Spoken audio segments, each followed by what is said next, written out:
Vamos falar agora da volumetria por precipitação. Então, a volumetria por precipitação, a gente vai falar de dois métodos importantes que ela tem, que é o método de Mohr e o método de Volher. Então, esses dois métodos, também tem o método de Fayence, mas a gente não vai fazer hoje não. Nós vamos fazer Mohr e vamos fazer Volher. Baseado nesses dois métodos, a gente vai pensar. Primeiro método é o método de Mohr. Método de Mohr, eu vou ter o processo direto. Então, na bureta eu tenho nitrato de prata, que o padrão é AgNO3, ele é um padrão primário. Então, perfeito, né? Eu não preciso determinar a concentração dele, ela já é real. Então, eu coloquei na bureta o padrão de nitrato de prata, AgNO3. Cuidado, gente, porque ele reage um pouco com a luz, né? Então, eu preciso colocar isso na hora de titular. Vou titular, coloco e já faço titulação. O ideal é uma bureta âmbar, mas ela é muito cara, então a gente adapta com o que a gente tem no laboratório. Vou montar meu Erlenmeyer com, né, a minha técnica, meu roteiro. Então o que eu coloquei aqui? Eu coloquei uma amostra, no caso eu escolhi pra gente o soro fisiológico, que é uma solução de NaCl a 9 gramas por litro. Então eu já vi que esse NaCl, 9 gramas por litro, que é o soro lá da farmácia, não precisa ser diluído. Então eu coloquei no Erlenmeyer a amostra de soro fisiológico, uma alíquota de 5 ml dessa amostra. Eu quero gastar também aí em torno de 15 a 20 ml do padrão de prata. Ele é um pouquinho caro, então eu gasto um pouquinho menos. Coloquei cromato de potássio, que é o meu indicador. Coloquei carbonato de cálcio, que vai condicionar meu meio reacional, vai, na verdade, diminuir essa acidez que a prata tem, né? E a solução precisa estar neutra para fazer titulação. Então, como é que eu vejo que a solução está neutra? Papel indicador. Papel indicador universal. Ele tem uma escala de cores, né? Que a gente vai observando aqui no rótulo do frasco. E esse papelzinho indicador, ele vai mostrar para mim qual é o pH que a minha solução está. Então eu faço o teste do pH da minha solução. Se a minha solução tiver entre 6,5 e 7, né, ali em torno de 6,5 e 7, significa que a titulação pode ser realizada. Então, cromato, que é o indicador, a amostra, que é o soro fisiológico, o carbonato de cálcio para condicionar o meio e água, claro, um pouco de água, 15 ml de água já é suficiente. Faço o teste com papel pH. Tá entre 6,5 e 7, vamos titular. Então a gente fez o teste, já tá entre 6,5 e 7. Vamos começar a titulação. Comecei a titular. O início, gente, é importante ver, ó a coloração amarela. A coloração amarela é por causa do indicador cromato de potássio, que é amarelo. Então eu começo a titular. Quando eu termino a titulação? Quando eu encontrar um precipitado creme. Gente, tem que ter muita atenção e muito cuidado. Então, o precipitado creme, ele é uma mudança muito sutil,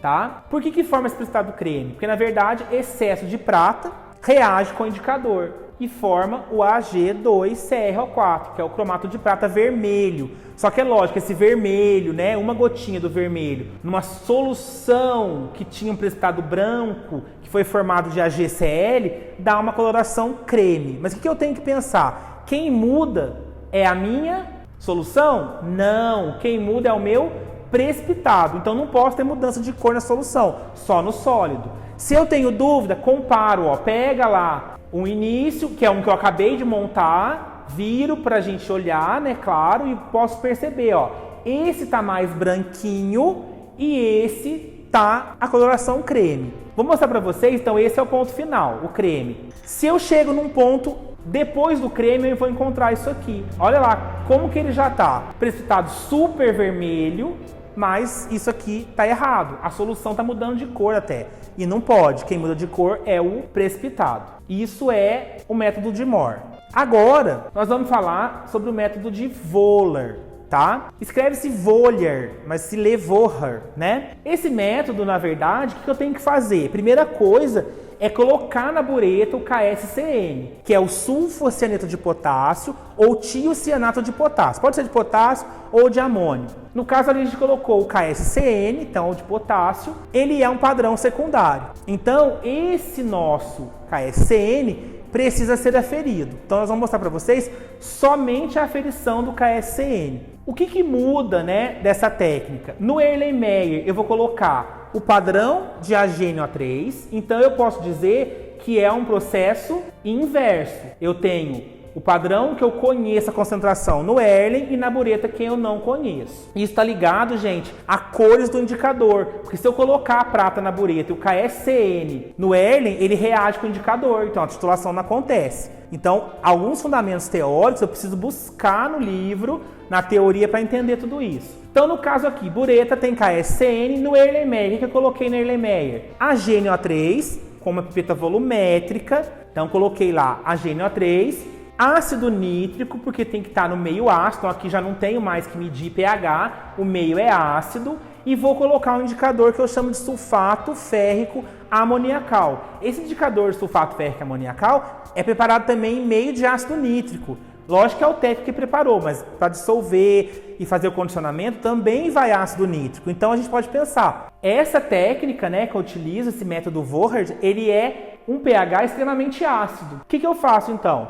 Se eu tenho aí ácido nítrico, tenho indicador e tenho o padrão de prata, lembrando que indicador e ácido nítrico e água, né, também não posso esquecer da água, são medidos todos aí com pipeta graduada ou proveta, e somente a prata é pipeta volumétrica. Vou começar a titulação. No início, gente, vamos ver aqui, ó, o que eu tenho aí? Um precipitado branco, né? O início da titulação. Então esse precipitado branco aqui, ó, eu começo a titular. Até que ponto eu titulo?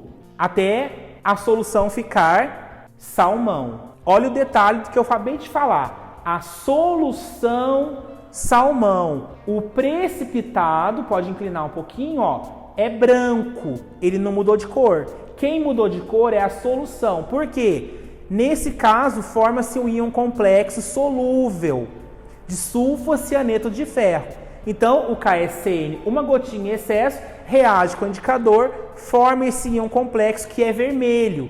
Numa solução, né, dessa quantidade, esse vermelho torna-se salmão, porque é uma gota do vermelho em uma quantidade grande de solução. Então a gente vê a solução salmão. Isso é o ponto correto. Olha o ponto errado. Final errado, olha aqui. Solução extremamente avermelhada. Então isso aqui já passou o ponto. Pode até agitar para a gente ver, ó. Isso, olha lá, já passou o ponto da minha titulação. Olha o ponto correto agora. Então vamos mostrar o ponto correto. Isso aqui está errado e o início seria ele branquinho, né? A solução ainda um pouco branca, no caso branca para